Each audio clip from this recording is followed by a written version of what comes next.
Okay, well, we're here with Jeff Keene, who's the winemaker from Cornerstone Cellars. And Cornerstone Cellars is one of the founding members of Summertime in a Glass, and Jeff is actually a member of our organization's advisory board.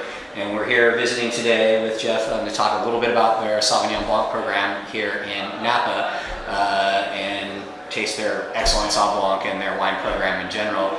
Thanks, Jeff. Oh, you're welcome, Brian. Thank you, and I'm really excited by this organisation as well. So thank you once again for setting this all up and all that you do. Thank you, Jeff. Appreciate it.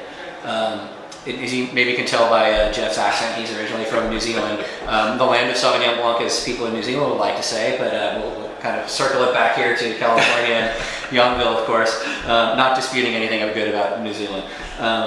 Jeff, so you can tell us a little bit about yourself what brought you here to the States? What brought you here to Cornerstone? Brought you to Youngville? Well, what brought me to Napa was the wine itself. I mean, my background is I was a food scientist before I got into wine 15 years ago, actually, back in New Zealand. But as a food scientist, I was actually doing a lot of grape and wine research on Sauvignon Blanc, actually. But then I got tired of the science lifestyle, you could say, and working inside lab coat, fluorescent lighting, and wanted something more. But I decided that, well, I wanted to take that, what I know in my science field of grape and wine, and put that into practical terms and look at winemaking and viticulture. So I went back to school in New Zealand, did a viticulture and enology postgrad degree, and then packed my bags and came out to the Napa Valley. And this is where I've been for 15 years, actually. So I've done all my practical winemaking in the Napa Valley. Excellent. So now, you, after you traded the bright lights and big city life of food scientist to move to the doldrums of winemaking, how long have you been connected with Cornerstone then? This was my fifth harvest at Cornerstone Cellars. So it's gone very quickly too. We've done a lot of growing and made a lot of wines here in the past 5 years. But it's been 5 really enjoyable years at Cornerstone Cellars. Excellent. Now, if I understand correctly, you're more or less the impetus behind Sauvignon Blanc being part of the program, or had that been part of the program prior to your arrival? No, Sauvignon Blanc, it was me speaking with Craig Camp, who's our managing partner of Cornerstone Cellars, and I hope it's okay to say that I'm not a fan of making Chardonnay. That's it. Sorry. Especially in the segment that we're doing here, it's absolutely perfectly appropriate. And coming from New Zealand, I wanted to showcase Sauvignon Blanc. So Sauvignon Blanc under the Cornerstone label, this is actually the first white wine under the white or reserve Cornerstone label. So I'm very proud of this. Excellent. Well, how about can you tell us a little bit about this wine, and we'll taste it a little bit and talk about, tell me about the vineyard if you don't mind, tell me about your style. You have a very particular style and approach, and as we know, Sauvignon Blanc, it's certainly a grape that's reflective of its terroir and where it's grown, but of course also equally as reflected by style or some lack of manipulation, I think sometimes, and you have a very particular approach, I think, to how you work with your growers into the cellar. So, please. Yeah, definitely, Brian. I mean, this is definitely, I feel Sauvignon Blanc is very much a winemaker's wine. How it is grown, the terroir, the site, the climate, the aspect, and then what the winemaker does with it when it comes into the cellar to influence the different styles and characteristics of Sauvignon Blanc. We're actually trying out, this is our 2010 Napa Valley Sauvignon Blanc. And this actually comes from a Howell Mountain vineyard, but at the Napa Valley appellation line. So it's below the Howell Mountain appellation line, which is at I think it is 1,400 feet.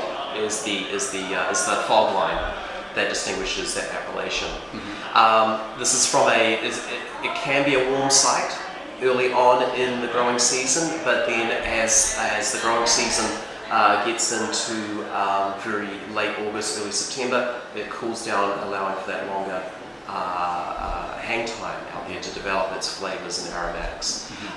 The vineyard itself has actually got a mixture of different clones within the vineyard. There is a lot of Muscat, Clone 1, in there as well.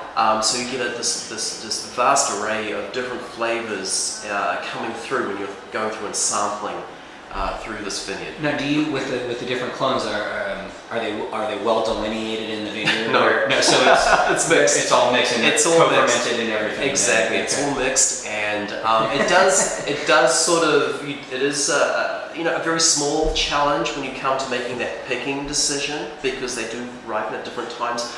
But it gives you that different profile, those flavor aromatic characteristics, which I'm really looking forward to showcase in this wine as well. So I guess picking decisions for me. Obviously, I'm out there sampling as often as I can, and it's all about taste, flavor, how I see it, just how it tastes for me, and that acid profile as well. Yes, I do look at the numbers, sugars. Acid is very important too. Obviously in that warmer site, acid can drop out very quickly, so that's very important as well. So just keep an eye on that. It's definitely about the flavor.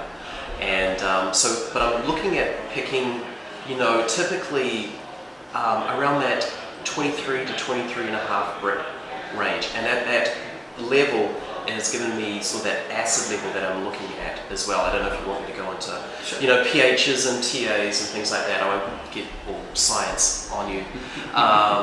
But I'm, looking at that, a pH of, 3.25, 3.3, TA around, 0.6, 0.65. And that's that perfect range for me for the style of wine that I'm looking to make. Excellent. So, can we taste it a little bit? Certainly.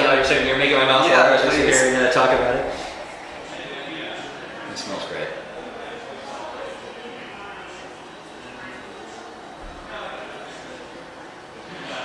Really lovely. Nice bit of citrus.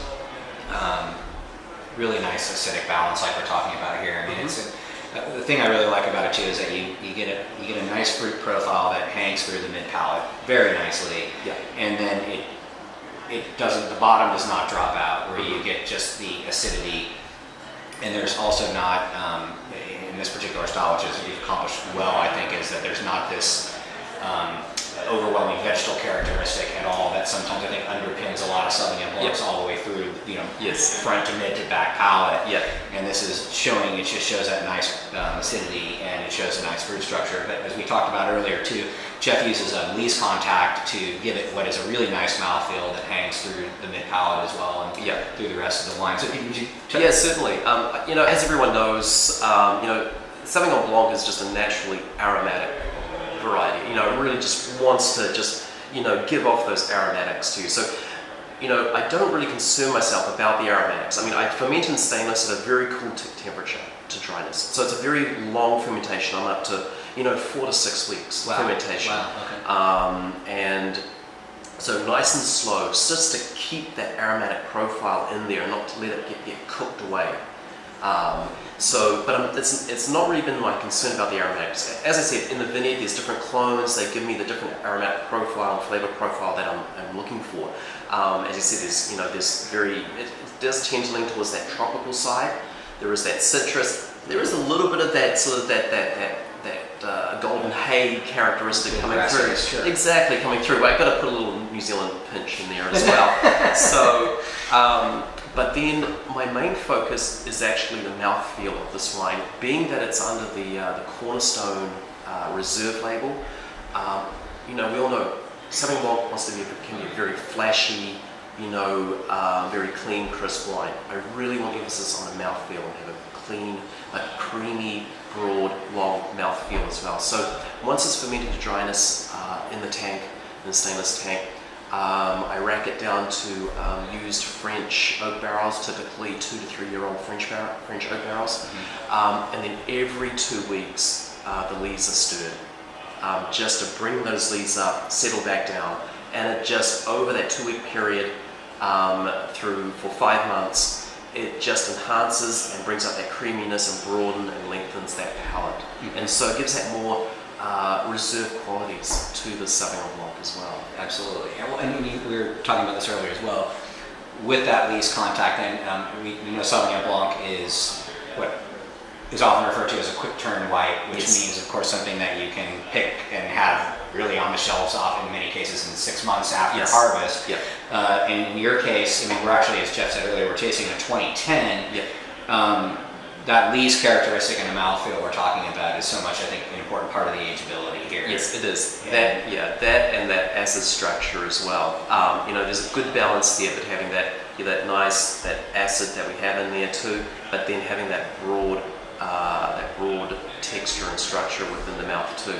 I feel, I'm actually lucky here that I'm able to have a wine that we can actually bottle age before releasing, so we can actually show its true and full characteristics to people, to the consumers, and not just a very quick pour and a very early release wine.